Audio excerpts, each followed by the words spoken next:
Noelle, and we're here at Petitti Garden Centers in Oakwood Village, and we're talking about perennial combinations. What plants really look good together in the garden?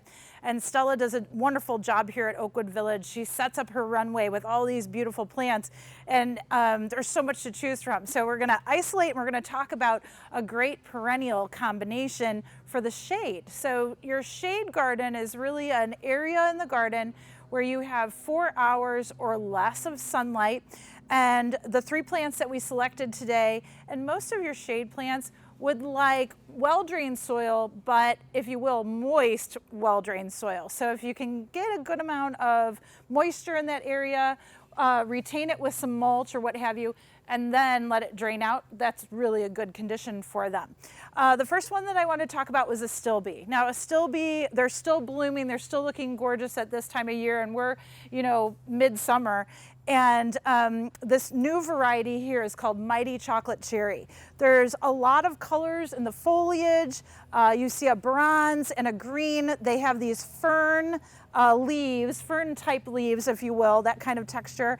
But when you touch these, they're really, really kind of coarse and have some good hair to it. And the whole point with that is that makes them more deer resistant. So Astilbe, a really good flowering plant for the shade, deer resistance. Then next to it, we've got this beautiful Japanese forest grass. This is called Hakonechloa areola. And the forest grass is a short grass. It's weeping, it's got a beautiful weeping habit to it, and it really is just for the shade. You really don't want to plant this grass in too much sun, it'll just kind of burn out. So this is a great grass, nice weeping habit, and look at the colors, yellow, cream, even developing a pink shade to it, which goes really well with the Astilbe colors.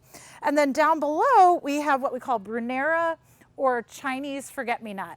The reason they call it that is because in the spring, Brunera produces a little bluish pink forget-me-not flower. You cut back those stems after they're done blooming, and you get this beautiful heart-shaped foliage, silvery color on that, and boy, that reflects a lot of light in the shade. The other thing that you need to know about it is it's really fuzzy. So again, that coarseness of leaf is good at deterring deer, bunnies as well too. So we've got Astilbe, we have the forest grass, Japanese forest grass. We also have the Brunera. This one's called Sea Heart here. And all 3 of them grow together, look beautiful together in the landscape, and they're all deer resistant for the shade. So that's going to be a great perennial combo.